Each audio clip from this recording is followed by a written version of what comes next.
ചെയ്യുന്നേ? പ്ലാസ്റ്റിക് എല്ലാം കൂടെ അങ്ങോട്ട് കൊണ്ടുപോകുന്നു.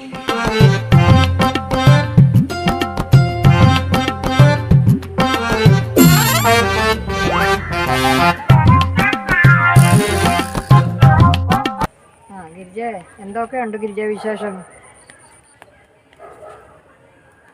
ഞാനേ ഒരു 5 മിനിറ്റ് കഴിയുമ്പോൾ അങ്ങോട്ട് വിളിക്കാം കേട്ടോ. ഇത് അവളുടെ സ്ഥിരം പരിപാടിയാണല്ലോ. ഇനി ഇത് കംപ്ലൈൻറ്റ് ചെയ്യാതെ പറ്റത്തില്ല.